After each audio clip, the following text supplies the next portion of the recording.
Terima kasih Anda masih bersama Sergap pemirsa. Akibat korsleting listrik, kebakaran rumah terjadi di pemukiman padat penduduk di Kota Medan, Sumatera Utara. Warga panik berupaya memadamkan api dengan alat seadanya.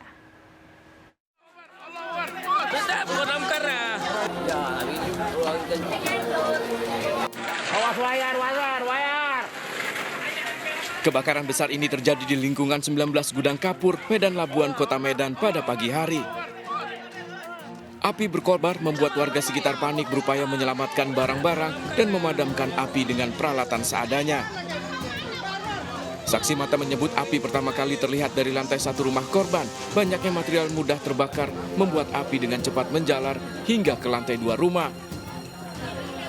Diduga kebakaran ini terjadi akibat hubungan pendek arus listrik.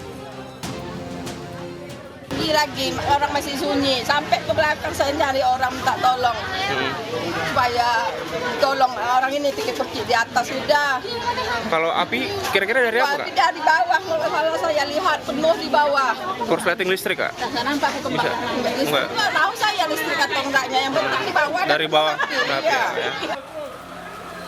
Api mulai berhasil dipadamkan setelah 4 unit mobil pemadam kebakaran dari Pemkot Medan tiba di lokasi. Tak ada korban jiwa dalam kejadian ini, namun kerugian ditaksir mencapai puluhan juta rupiah. Petugas kepolisian dari Polsek Medan Labuan masih mencari tahu penyebab pasti dari kebakaran ini. Dari Medan Labuan, Sumatera Utara, Yuda Bahar melaporkan. Pemirsa, jangan pernah lengah mengawasi anak Anda. Seorang bocah SD ditemukan tewas mengapung di selokan. Polisi menyelidiki kematian korban karena tidak didapati tanda kekerasan.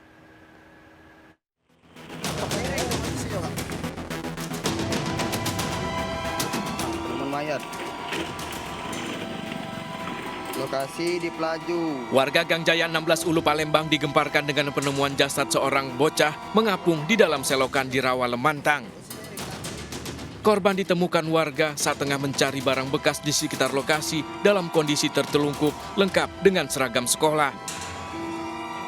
Identitas korban diketahui adalah Rizky Aditya, seorang pelajar SD 11 tahun yang tinggal tak jauh dari lokasi penemuan. Polisi yang mengetahui adanya penemuan jasad dari video yang viral langsung mendatangi lokasi kejadian. Dari identifikasi awal, diduga korban tewas akibat sakit. Ini diperkuat dari olah TKP dan keterangan rumah sakit yang menyebut tak ditemukan adanya luka ataupun tanda kekerasan pada tubuh korban. Dicek betul ada seorang mayat anak laki-laki umur 11 tahun. Bahwasannya dari pemeriksaan fisik luar, korban tidak ada tanda-tanda kekerasan. Setelah divisum, jenazah korban dikembalikan kepada keluarga untuk dimakamkan. Dari Palembang, Sumatera Selatan, Guntur iNews melaporkan. Pemirsa, pembunuhan seorang istri di Bandung, Jawa Barat yang ditemukan dengan tangan terikat lakban akhirnya terungkap. Pelaku ternyata suami keempat korban. Pelaku sakit hati, korban meminta cerai dan hendak menikah dengan mantan kekasihnya.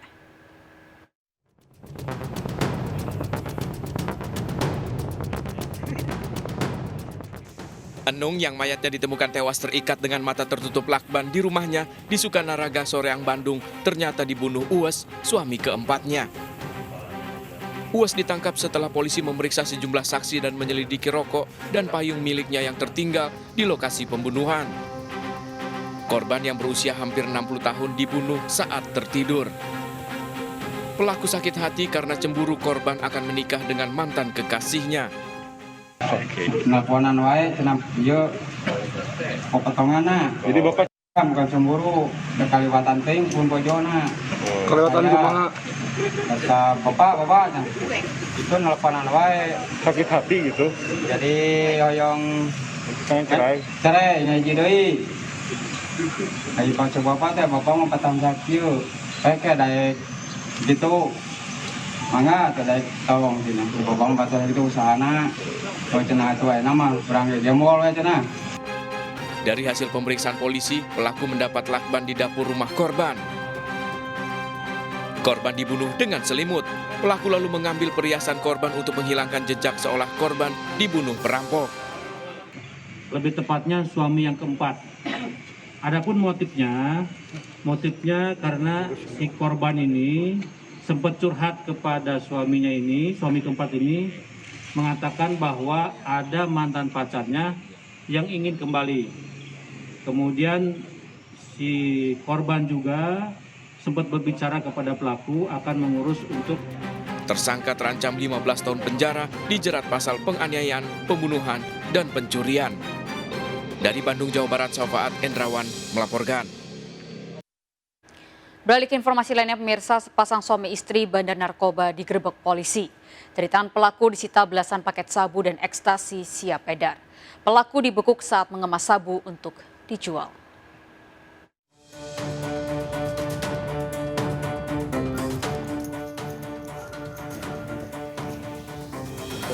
Handphone ya.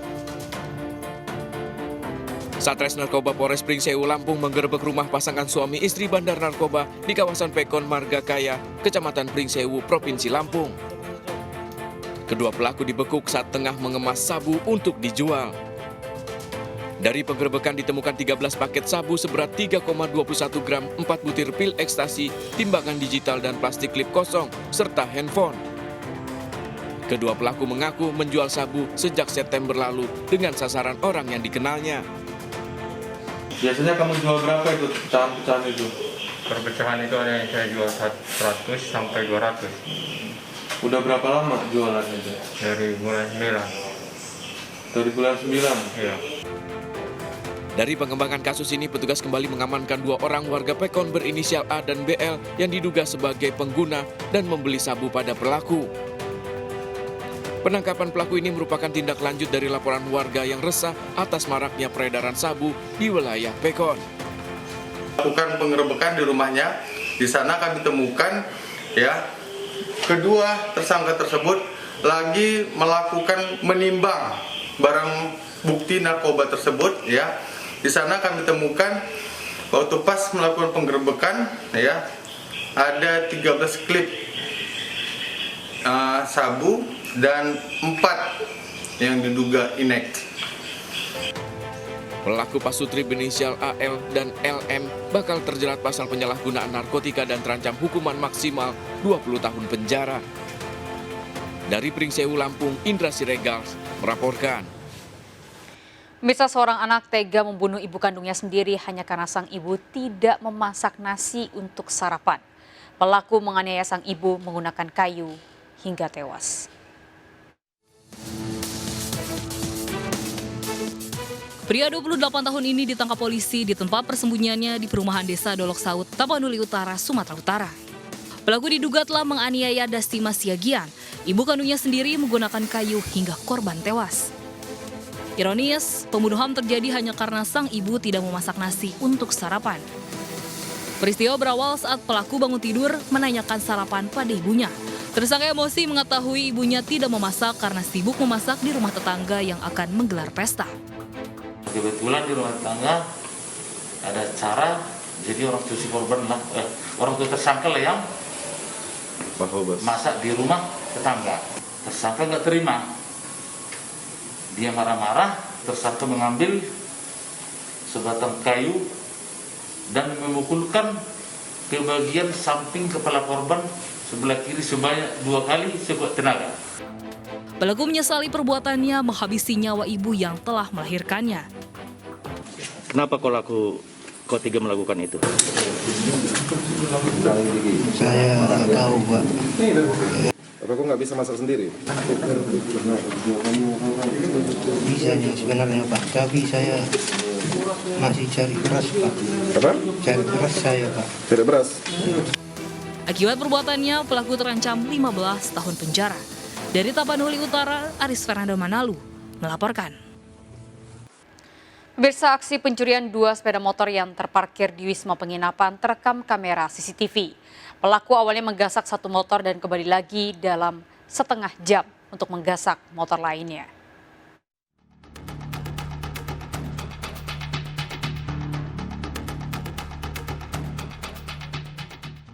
Kamera CCTV Wisma Penginapan di Jalan Angkatan 66 Kemuning, Palembang merekam aksi pencurian motor terparkir di dalam teras Wisma.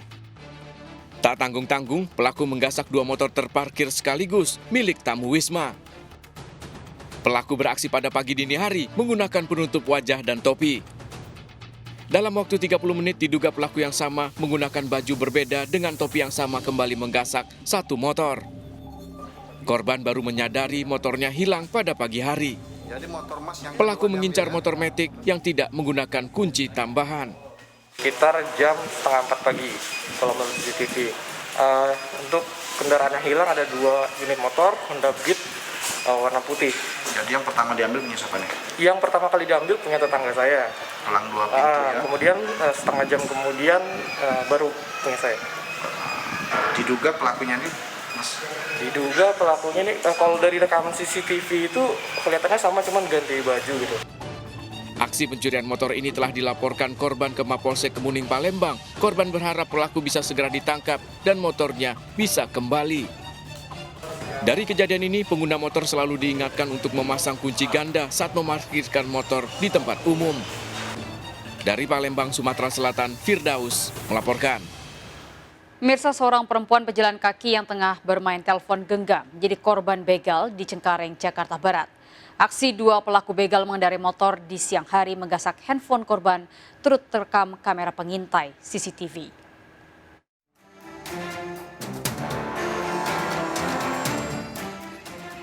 Aksi begal handphone seorang wanita pejalan kaki terpantau CCTV di Jalan Pelita, Cengkareng, Jakarta Barat.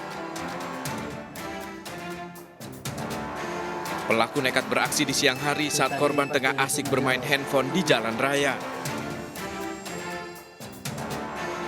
Korban berupaya mengejar, menarik tas pelaku. Pelaku beraksi memanfaatkan situasi sepi. Tiba-tiba posisi handphone kan masih saya pegang, terus habis itu dari arah belakang dia langsung ambil aja. Terus saya juga sempat kayak ngelindungin diri buat narik tasnya dia lagi. Kebetulan di situ pelaku tuh kayak bawa tas gitu. Terus habis itu saya narik tasnya, cuman nggak ketarik, namanya dia naik motor, saya sendirian ya. Korban telah melaporkan kasus pembegalan ini ke Polsek Cengkareng. Lokasi kejadian disebut warga rawan aksi pembegalan. Polisi masih menyelidiki kasus ini untuk memburu pelaku. Dari Jakarta, Miftahul Gani melaporkan. Mirsa, seorang pencuri beraksi menggasak sepasang burung lovebird di rumah warga. Pencurian ini terekam kamera CCTV, bahkan pelaku tercebur ke kolam dan sandalnya tertinggal di lokasi.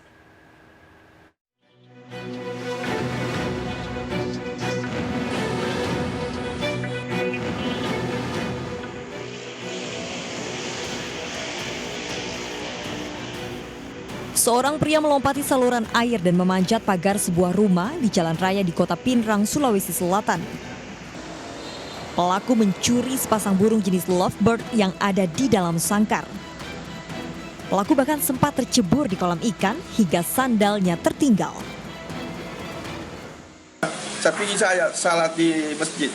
Baru saya pulang, saya ambil itu sandal. Saya penasaran, mana pasti diambil ini. Jadi kuliah di situ, saya kira itu ikan diambil. Ternyata kuliah itu di atas malah burungnya hilang.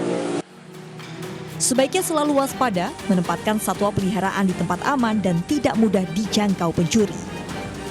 Dari Pinrang, Sulawesi Selatan, Ihsan Ansari, iNews melaporkan.